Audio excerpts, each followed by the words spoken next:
భగవద్గీత 4వ అధ్యాయము 32వ శ్లోకం. ఏవం బహువిధా యజ్ఞ వితతా బ్రహ్మణో ముఖే కర్మజాన్ విద్ధితాన్ సర్వాన్ ఏవం జ్ఞాత్వా విమోక్ష్యసే. ఏవం ఇట్లు బహువిధా బహువిధములైన యజ్ఞా యజ్ఞములు బ్రహ్మణ ముఖే వేదముల ద్వారా వితతా విశదపరచబడినవి.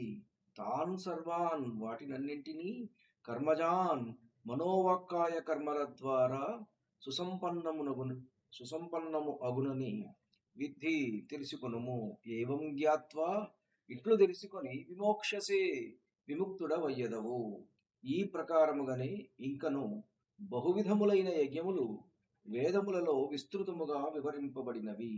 ఈ యజ్ఞములను అన్నింటినీ త్రికరణ శుద్ధిగా మనోవాక్కాయ కర్మలచే ఆచరించినప్పుడే అవి సుసంపన్నములగునని తెలుసుకొను. ఇట్లు ఈ కర్మతత్వాన్ని తెలుసుకొని అనుష్ఠించటం వలన నీ ప్రాపంచిక కర్మబంధముల నుండి సర్వదా విముక్తుడవయ్యదవు. వేదాలలో అనేక రకాలైనటువంటి యజ్ఞాలు వివరించబడ్డాయి. అవన్నీ కర్మల ద్వారా ఉద్భవించినవి. ఈ విధంగా వాటి తాత్పర్యాన్ని గ్రహిస్తే నీవు సంసార బంధనాల నుండి విముక్తుడి అవుతావని చెప్పి అర్జునుల వారికి కృష్ణ పరమాత్మ చెప్తున్నారు. ఇప్పుడు మనం ఈ శ్లోకానికి ముందు 25వ శ్లోకం నుంచి 31వ శ్లోకం వరకు భగవంతుడు అనేక యజ్ఞాల గురించి చెప్పారు. ద్రవ్య యజ్ఞం, తపోయజ్ఞం, యోగ యజ్ఞం, స్వాధ్యాయ యజ్ఞం, జ్ఞాన యజ్ఞం, ప్రాణాయామ యజ్ఞం, ఇవన్నీ కూడా నియమితాహారం కూడా ఒక యజ్ఞమే అని చెప్పారు. ఇలా అన్నీ కూడా కర్మాధారితమైనటువంటి ఆత్మశుద్ధి సాధనాలన్నమాట. యజ్ఞం అంటే కేవలం అగ్నిలో ఆహుతి చేయడం మాత్రమే కాదు. మన ఇంద్రియ నియమం, జ్ఞాన సాధన, ధ్యానము, సేవ, ఇవన్నీ కూడా యజ్ఞ రూపాలు. ఇవన్నీ కర్మలు అంటే కర్మల ద్వారా సాధ్యమయ్యేవి. సరైన జ్ఞానంతో కర్మ చేస్తే అది బంధనానికి కారణంగా విముక్తికి కారణం అవుతుంది అని చెప్తున్నారు పరమాత్మ. ఈ శ్లోకం మనకు చెప్పేది ఏమిటంటే పని ఏదైనా సరే దానిని యజ్ఞభావంతో చెయ్యాలి. ఫలాపేక్ష లేకుండా కర్తవ్యంగా చేస్తే అది విముక్తికి దారి.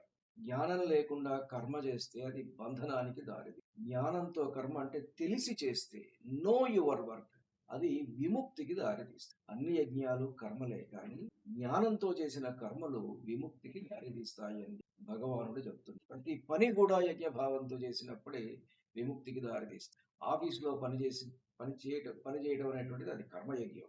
జీతం కోసమే కాదు, మన నైపుణ్యాన్ని, మన స్కిల్స్ ని సమర్పణగా భావించి చేయటం. ఫలాపేక్ష తగ్గించి, అంటే పూర్తిగా నువ్వు సొంత లాభం కొంత మాత్రమే మానుకోమన్నాడు కదా ఒక కవి.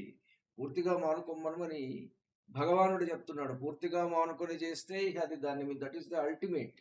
కానీ if you want be stress free, కాస్త ఫలాపేక్ష తగ్గించి కర్తవ్య భావంతో చేయడం వల్ల స్ట్రెస్ అనేటువంటి అంటే బంధనం కాదు, అది సాధన అవుతుంది. You have to enjoy the work. కుటుంబ సేవ ఉంది, అది ద్రవ్య సేవ యజ్ఞం. వంట చేయటాన్ని బాధగానో ఒక బంధనంగానో భావించకూడదు గృహిణులు కానీ ఎవరైనా. నా ఇంట్లో వాళ్ళు, నా కుటుంబ సభ్యులు ఆనందంగా భోజనం చేయడానికి, వాళ్ళు తృప్తిగా వాళ్ళు కడుపు నింపడానికి నేను చేస్తున్నటువంటి ఒక యజ్ఞం అనుకుని గృహిణి చేస్తే ఆమె చేసే ప్రతి వంటకం కూడా అత్యద్భుతంగా రుచికరంగా తయారు. ప్రేమతో సేవ చేయడం అన్నమాట. ఇది కూడా ఒక యజ్ఞం. ధ్యానం, ఇది జ్ఞాన యజ్ఞం. కొద్దిసేపు శ్వాస మీద ధ్యాస, మన వాక్కు మీద ధ్యాస, మన కదలికల మీద ధ్యాస పెడితే అది ధ్యానం. ఆత్మవిచారం, స్వాధ్యాయం, ఇది అంతర్ముఖ బోధన. మనకు తెలిసింది పంచటం, ఇది కూడా ఒక యజ్ఞమే.